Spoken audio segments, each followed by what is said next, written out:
ये मिट्टी क्या करोगे? तो बलराम जी कहते हैं अभी चल करके तुम्हारी शिकायत लगाता हूँ मैया से। मैया से शिकायत लगाऊंगा, मैया पिटाई लगाएगी तो मिट्टी खाना छोड़ देगा। आज बलराम जी जैसे शिकायत लगाने जा रहे थे, कन्हैया ने कहा दाऊ सुन तो लो। कहा क्या बात है? कहा तुम शिकायत लगाओगे तो मैं भी शिकायत लगा दूंगा। तो कहा तुम कैसी शिकायत लगाओगे? तो कन्हैया कहते तुम शिकायत लगाओगे कन्हैया मिट्टी खाते हैं, तो मैं भी शिकायत लगा दूंगा कि दाऊ दादा तो भांग का गोला खाते हैं। तो कहते हमने कब खाई भांग? कहा मैं तो झूठा ही बोल दूंगा। हमारी पिटाई पड़ेगी तो साथ में तुम्हारी हमसे ज्यादा पिटाई पड़ेगी। दाऊ दादा कहते ठीक है, मैं तेरी शिकायत नहीं लगाता, तू मेरी शिकायत मत लगाइयो। और आज छोटे छोटे ब्रजवासी नहीं माने, दौड़े दौड़े गए मैया के पास। मैया कन्हैया ने मिट्टी खाई है, मिट्टी। आज मैया ने दाऊ दादा से पूछा क्यों बलराम, कन्हैया ने मिट्टी खाई तूने देखा? बलराम जी कहते नहीं मैंने नहीं देखा मिट्टी खाए, मैंने कन्हैया को मिट्टी खाते नहीं देखा। ये ब्रजवासी बोल रहे थे कि कन्हैया ने मिट्टी खाई है, मैं नहीं जानता, ब्रजवासी जाने और कन्हैया जाने। और भगवान कृष्ण मैया से कहते मैया हमने मिट्टी नहीं खाई, ना हम भक्षित वानम्बा सर्वे मिथ्या विसंतिनः यदि सत्यस्तहि समस्यम पश्य में मुखम। हमने मिट्टी नहीं खाई और तुझे विश्वास नहीं तो मैं अपना मुंह खोल के दिखाऊं। मैया कहती हाँ मुंह खोलो।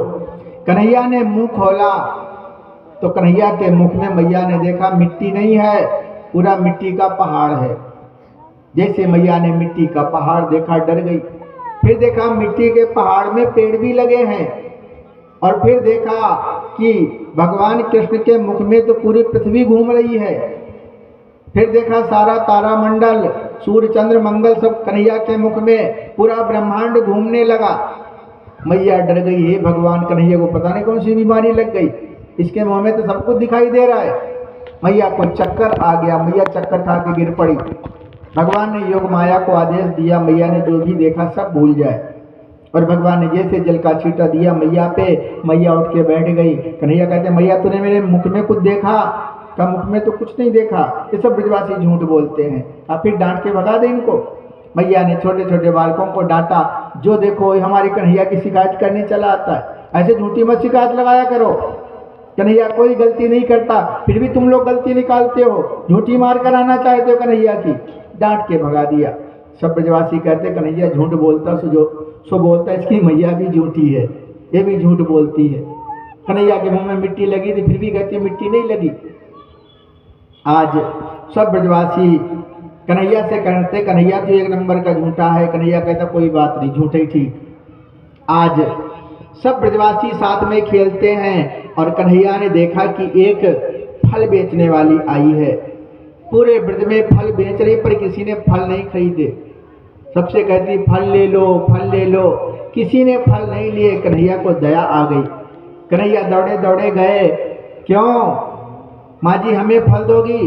क्यों मैया हमें फल दोगी? कहा हाँ फल देंगे। कहा दो। तो कहा फल के बदले में कुछ देना पड़ता है, या तो पैसे ले आओ या अनाज ले आओ। कन्हैया कहता अभी लेकर के आता हूँ, तुम यहीं बैठो। फलवाली बैठ गई। कन्हैया दौड़े दौड़े गए अपने घर में, अनाज से अनाज निकाला हाथों में और दौड़ पड़े। दौड़े दौड़े आए तो अनाज आधे से ज्यादा तो रास्ते में गिर गया। जब हाथ में अनाज ले रखा है दौड़ रहे हैं तो आधे से ज्यादा अनाज रास्ते में गिर गया। बस 4-6 दाने कन्हैया के हाथ में बचे। दौड़े दौड़े आए, ले मैया ले अनाज, अब फल दे दे। मैया हंसने लगी। फलवाली बड़ी खुश हो गई, देखो कितना भोला बालक है। कन्हैया को देखती रह गई, कन्हैया इतना सुंदर बोलते हैं। मैया कहती ऐसा कर, ये फल तू तेरे को जितने चाहिए मैं दे दूंगी, तू एक बार मेरी गोदी में बैठ के मैया बोल दे। तो कहा ठीक है। कन्हैया गोदी में बैठ गए, थोड़ी सी हाथ लगाया, मैया अब तो फल देवेगी? मैया कहती हाँ जितने फल चाहिए ले जाओ। आज मैया ने हाथ में फल दिए। कन्हैया ने अपना पल्लू आगे कर दिया, काली कमरी आगे कर दी, इसमें डाल दे फल। हाथ में तो 2 ही आएंगे, हाथ छोटे छोटे हैं। अब फल डाल दिए, जैसे ही सारे फल कमरी में डाल दिए। 4-6 दाने जो थे वो उसमें डाल दिए।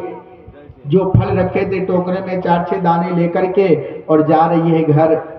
मन में विचार करती कितना सुंदर बालक था। उसको देख के तो ऐसा लगता है कि जीवन पर्यंत उसको देखती रहूं। अब जीवन पर्यंत उसकी याद हमारे हृदय से निकलेगी नहीं, ऐसे सोचती हुई जा रही है। जब घर में पहुंची, उसने टोकरी रखी तो देखा उस टोकरी में 4 दाने नहीं है अनाज के, 4 दाने नहीं, पूरी टोकरी हीरे मोती जवाहरात से भर गई है। कहते भगवान भक्त वत्सल हैं, कोई भाव से कन्हैया को कुछ थोड़ा सा देता है, भगवान उसको बहुत कुछ देते हैं। और देते हैं तो बता के नहीं देते, बिना बताए सब कुछ दे देते हैं। दुनिया वाले 10 रुपए देंगे, उसका भी बताएंगे हमने 10 रुपए दिए, पर भगवान देते हैं, इतना देते हैं और फिर भी किसी से कुछ नहीं कहते। बोले बांके बिहारी लाल की। और भगवान भाव के भूखे, बस भाव से भजन करके तो देखो। कहते जो भाव से भगवान का भजन करता है उसको उस भजन का पूरा फल मिलता है, और भाव से भजन नहीं करोगे तो थोड़ा ही बहुत मिलेगा। ऐसे एक दुकानदार था, उस दुकानदार की दुकान नहीं चलती थी। वो एक पंडित जी के पास चला गया कि महाराज हमारी दुकान नहीं चलती है, ऐसा कुछ उपाय कर दो हमारी दुकान चल जाए। तो पंडित जी ने कहा ऐसा करो, अपनी दुकान में एक छोटा सा मंदिर बनवाओ, और मंदिर बनवा के उसमें एक छोटी सी हनुमान जी की मूर्ति रख लो। सुबह शाम आरती पूजा किया करो, तुम्हारी दुकान चल जाएगी, क्योंकि हनुमान जी की कृपा से तो सब कुछ हो सकता है। तो कहा ठीक है। अब इसने एक छोटा सा मंदिर बनवाया, दुकान में हनुमान जी की मूर्ति रख ली, और सुबह शाम आरती पूजा करने लगा। साल बीत गया, फिर भी इसकी दुकान नहीं चली। अब ये दूसरे पंडित जी के पास चला गया, कहता पंडित जी हमारी दुकान नहीं चलती। तो कहा पंडित जी ने कि ऐसा करो, अपनी दुकान में छोटा सा मंदिर बनाओ, लक्ष्मी नारायण की मूर्ति रख लो, आरती पूजा किया करो, दुकान चलने लगेगी। तो कहा पंडित जी ये तो हमने कर लिया।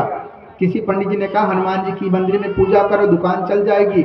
हमने अपने मंदिर में हनुमान जी की मूर्ति रखी है, सुबह शाम आरती पूजा करता हूँ, फिर भी दुकान नहीं चली, कोई दूसरा उपाय बताओ। तो पंडित जी ने कहा तुम हनुमान जी की पूजा कर रहे हो, यदि लक्ष्मी जी की पूजा करोगे मंदिर में तभी तो लक्ष्मी आएगी। तो इसको ठीक लगा कि हाँ लक्ष्मी जी की पूजा करना चाहिए, हनुमान जी की नहीं करना चाहिए। इसने ऐसा मन में विचार किया। अब ये लक्ष्मी नारायण की मूर्ति ले आया, और जिस मंदिर में हनुमान जी रखे थे वो मंदिर साफ कर दिया। हनुमान जी को उठा के मंदिर से दुकान से बाहर बिठा दिया, और जहाँ पे हनुमान जी बैठे थे वहाँ लक्ष्मी जी की मूर्ति लगा दी। लक्ष्मी जी की आरती पूजा करने लगा। अब समय बीता, एक दिन इसने धूप बत्ती लक्ष्मी जी के सामने लगाई, और धुआं दुकान से बाहर जा रहा था। जब धुआं दुकान से बाहर जा रहा था, और जिधर हनुमान जी दुकान से बाहर रखे थे उनके नाक के सामने से निकल रहा था।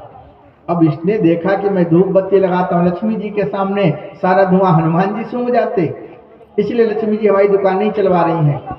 इसने कहा अब देखूं कि हनुमान जी कैसे धुआं सूंघेंगे। तो इसने अपनी दुकान से रुई निकाली, और रुई निकाल के हनुमान जी की मूर्ति उठा ले आया, उनकी नाक में रुई घुसेरने लगा। जब नाक में रुई घुसेरने लगा तो उस मूर्ति से हनुमान जी प्रकट हो गए। बोलो हनुमान जी महाराज की। तो दुकानदार कहने लगा महाराज हमें नहीं पता था कि आपकी नाक में रुई लगाने से आप प्रकट होते हो। हनुमान जी ने कहा मैं नाक में रुई लगाने से प्रकट नहीं होता, अभी तक तुम्हें विश्वास नहीं था इस मूर्ति में हनुमान जी हैं, और जब तुमने देखा कि धूप लगाई लक्ष्मी जी के सामने और धुआं जा रहा हनुमान जी के नाक के सामने, तो तुम्हें विश्वास हो गया कि इस मूर्ति में हनुमान जी हैं, धुआं भी सूंघते हैं, और विश्वासो फलदायक। यदि तुम्हें विश्वास हो गया तो तुम्हें उसका पूरा फल प्राप्त हो गया। बोलो बांके बिहारी लाल की। तो कहते भगवान की कथा सुनो तो कथा पे पूर्ण विश्वास होना चाहिए, भगवान की पूजा करो तो पूजा पे पूर्ण विश्वास होना चाहिए। मंदिर में माताएं जाती हैं पूजा करने, सोचती शंकर जी होंगे शिवलिंग में तो जल चढ़ा देती हूँ, कुछ ना कुछ फल देंगे, नहीं होंगे तो कोई बात नहीं, ऐसे करते। तो कहते भाव से भगवान की पूजा करना चाहिए। शिव मंदिर में जाओ तो ऐसा विश्वास होना चाहिए कि शिवलिंग में भगवान विराजमान है। गणेश जी की जो मूर्ति है इसमें साक्षात गणेश जी विराजमान है। कई माताएं शंकर जी के मंदिर में जाती हैं, जोत जला के भगवान शंकर के ऊपर रख देती, शिवलिंग के ऊपर जोत जला के रख देती, कई धूप बत्ती लगा देती। कई माताएं अगरबत्ती लेकर के जाती हैं मंदिर में, कहते ऐसे तो हिंदुओं को अगरबत्ती नहीं जलाना चाहिए, क्योंकि अगरबत्ती में बांस होता है, और कहते हैं सनातन धर्म में बांस नहीं जलाना चाहिए, नहीं तो वंश वृद्धि रुक जाती, पितृदोष लग जाता है। बांस जलाना अशुभ मानते हैं। बांस तो पीर पे जलाया जाता है, अगरबत्ती पीर पे लगती। कभी मंदिर में अगरबत्ती नहीं लगाना चाहिए। और कई माताएं मंदिर में अगरबत्ती लेकर के जाती, भगवान शंकर पे ऐसे घुमाती हैं और नंदी के सिंह में फंसा देती, सोती स्टैंड होगा। अब अगरबत्ती की धूप गरम गरम नंदी के सर पे गिरेगी, भगवान शंकर खुश हो जाएंगे क्या? खुश नहीं होंगे।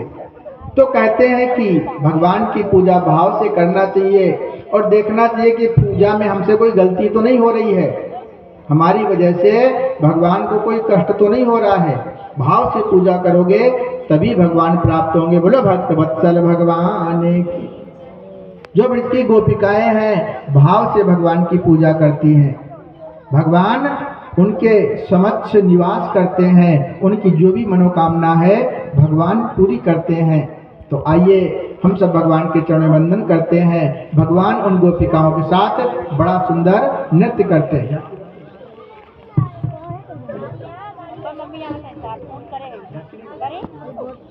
बोलो भक्त वत्सल भगवान की।